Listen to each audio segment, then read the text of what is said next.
to Garage 419. This week, I will be discussing various automotive topics with Mr. Michael Spinelli, automotive journalist for such high-quality publications as Maxim Magazine and Jalopnik.com. What's up, Mike? Thank you very much. Thank you very much for that, Matt. And look at us. I look like an ex-roadie from Def Leppard, and I don't know. You look like a current roadie for something. I don't know. Nickelback. Nickelback. I don't know, man. Oh. So what the heck? What are we talking about today? All right, we got a lot to talk about today, so we're just going to jump right in here.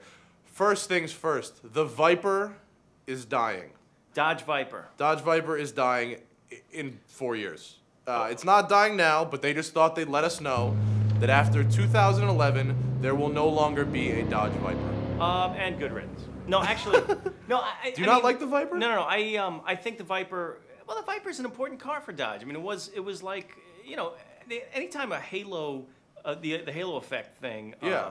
It would be like Chevy saying no more Corvettes. Well, yeah. I mean, that's the thing. It's like, you know, in order to impart a performance aura over a kind of brand. I mean, Dodge in the past, you know, Dodge was like K cars, you know, and then all of a sudden it's like bam.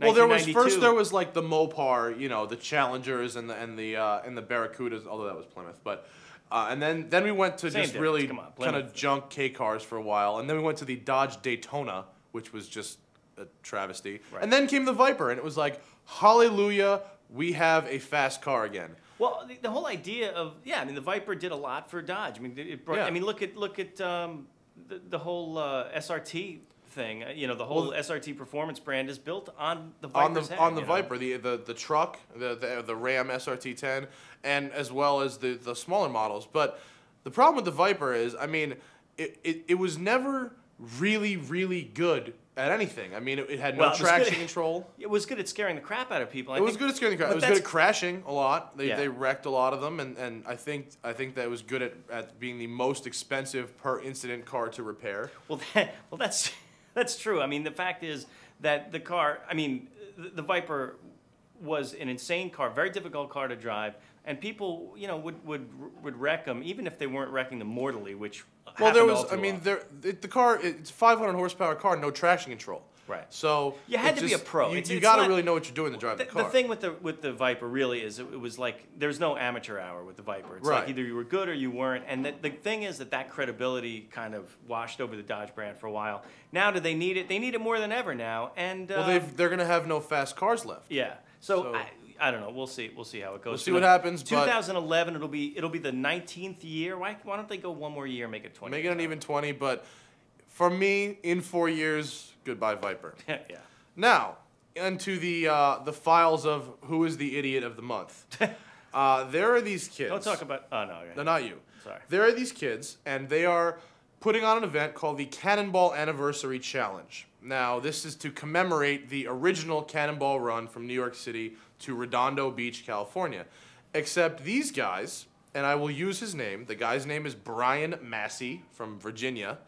He, who I invited to come on this show and talk about it, he declined, so we'll talk about it without him. He has made a MySpace page to advertise this race. So and I say race. This is a race, not a rally, not a cruise. This is a straight race advertised on MySpace. Wait a minute. So is this the guy you're talking about that is doing the same exact route as the original Brock Yates car and driver run? Exactly. So that would be from what, New York to Redondo Beach, California. Right. The Portofino Inn.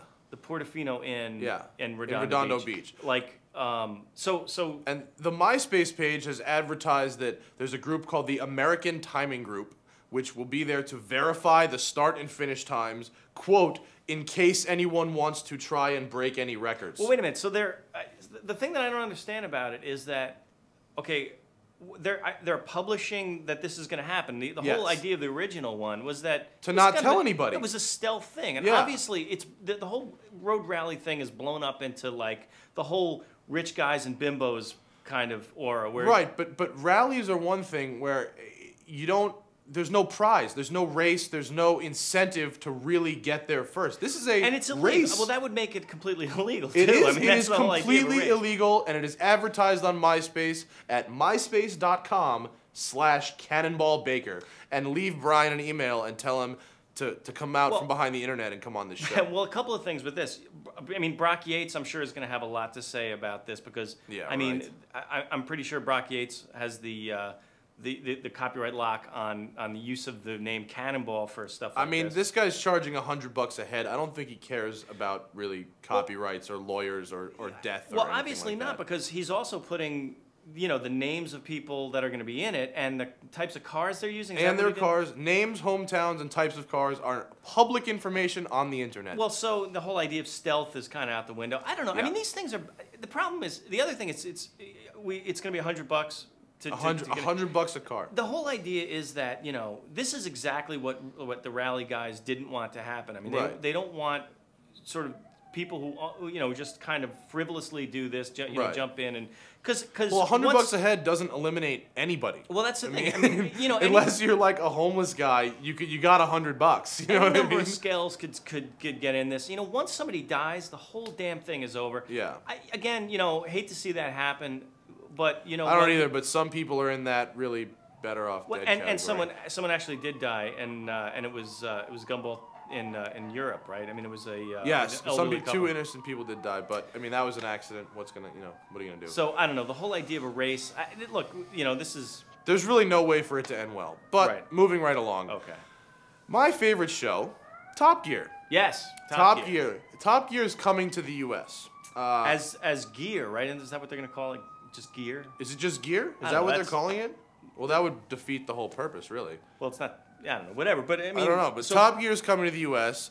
They haven't decided on a host yet, but they have announced that there is a pilot, and they're gonna film it in L.A. They're gonna do the same kind of thing as they do in Europe with the hangar and the racetrack and the live audience. And they've got a couple celebrities lined up for this. Well, not lined up yet, right? I mean, it's they're pitching a couple celebrities. Yeah, it's weird because the rumor mill's flying with stuff. Jerry Seinfeld and Jay Leno, you know, are sort of. Yeah. I mean, I love Top Gear, and I think having an American version would be nice because I don't get to watch the British version except on the internet. Well, that's the thing, is that everybody knows Top Gear from the internet. Now, it's like, you know, the problem is that Top Gear is such an incredible show. There's such an interplay between the hosts. Jeremy Clarkson's a great writer, and so is James May, and Hammond's, you know, I guess no slouch. Well, he did survive a 280-mile-an-hour jet dragster crash. He's definitely no slouch in the getting dragged by your face department, definitely. But, you know, like the whole idea of Top Gear is that it's something that I don't think can be replicated. Top Gear is like the perfect show.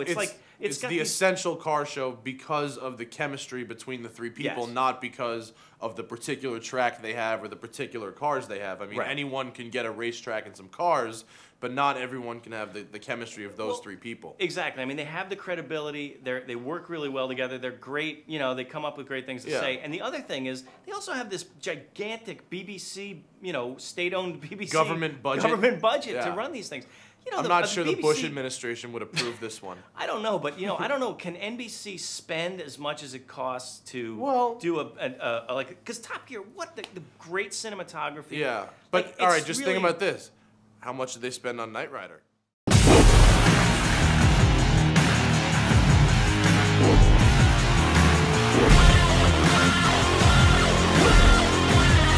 Garage419.com. Be there.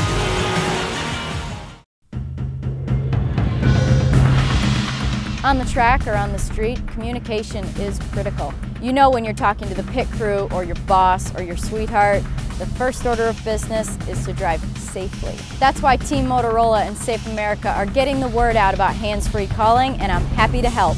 Just keep your hands on the wheel and your mind on driving. Hands-free calling works. It could save your life.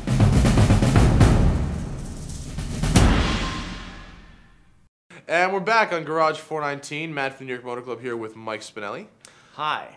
And here's one that you can file under the What Happens When Ford Buys a TV Show category, the new Knight Rider. Ah, the new Knight Rider. New Knight Rider. Where a Mustang is a kit. Where a Mustang becomes a Trans Am. The GT500 King of the Road, right? Is that the KR? Yeah, and there's three different. There's the weird like blank one, and then there's the regular one, and there's the Kit Attack, the crazy big wing and, you know, body kit one, which apparently goes like 240 miles an hour. Well, it's kit. Come on, man. It's kit. Nine And, Industries. My only anything. problem with this, well, it's not my only problem, but I would say it's my biggest problem, is that the whole entire show was a Ford commercial. I mean, one car was crashed. It was the only Chevy in the show. Well, I mean, you know, it was just like GM with the Transformers. I mean, you know, look, people aren't watching commercials anymore. So companies, you know, car companies aren't the only ones. I mean, they're trying to find other ways to get their products in front of people's faces. You know? Yeah, I mean, product placement is nothing new, but I mean, you've got a Ford Edge chasing a KR on a windy road, and it's like right on the bumper, but it's about to smash into a semi-truck, but the amazing brakes of the Ford Edge magically saved the guy's life. I mean, well, okay, all right. you know, So if he was in that Chevy truck, he would have smashed right into that semi. Well, the problem, obviously, yeah. So I guess the problem is execution is always the catch point. But Yeah. I mean, but you brought up an interesting point. So there was a GM product, but the villains were driving the GM product. Right. So that Well, was they had a little clever. Ford product also, but they crashed the GM. It was a one. Tahoe, right? Were Yeah, they in a- but they weren't villains. It was like they were the secret security agency, but for some reason they're driving a Denali on 24s. Like that doesn't really make sense for like the stealth man. following abilities. Secret Service, baby. They're running on dubs. Speaking of police and things like that, we've got a mini Amsterdam on our hands, and for those of you who have seen The Wire, you know what Amsterdam is. There is a city in Poland, and Oh. it's called Łódź. It's spelled loads, though. That's kind of wacky. Yeah. L-O-D-Z somehow makes Łódź. And Well, you know. in Łódź, street racing is so bad that they just said, go ahead. And now you're allowed to street race there. Well, it is apparently- totally legal. Apparently not in the entire city. I mean, No, of course not. But it was, yeah. I mean, street racing in Łódź. But was they- such they- a, they took the surprisingly, ghetto. Yeah. And they moved out the one last little old lady with the walker and the kielbasa. And now there's guys in whatever the hell they drive in Poland. You know what? And to be honest, man, I have no idea what you're talking about right now. The last The lady, old the one with lady who kielbasa? won't leave, but they make her leave so Oh, they in the can street Wire. race. Oh, you mean like Amsterdam in the Wire? Yes, yeah. All right. exactly. So in Amsterdam, right, in the Wire, right. That was the one where they let this entire part of town Yeah, they become let 'em sell overrun crack. with crack dealers. All right, we can't get you out here, so go over here and sell your crack over here. Right. So that's what know. they're doing in Poland for street racing. I mean, I think, look, the idea is that, okay, when something's out of control, people, you know, the authorities may want to go into a kind of extreme situation to try to I think solve it, it's but- just the question of how much police force is being wasted catching street racers that Yeah. should be doing other more important Well, that's the other things. thing. I mean, look, I have no problem with the cops trying radical things to stop it, because street racing, look, you're talking about, you know, there've been, in the past month, there've been, you know, 8 people killed in Yeah, street I mean, racing in accidents and America stuff. it's a problem too, but apparently it's such a bad problem over there that they just kind of go, whoop, you know, whatever. Look, whatever it takes, I think. So Get 'em on let's the all track. let's all get a plane and go to Łódź and buy us a whatever the hell they Łódź. drive over there. Łódź. I have no idea what they drive in Poland. Yeah, Anyway, okay. I'm Matt from the New York Motor Club. Mike Spinelli, thanks so much for being on the show. No problem, Matt. Good to Tune see in you. next week when I set up an autocross in a school zone. Uh-oh.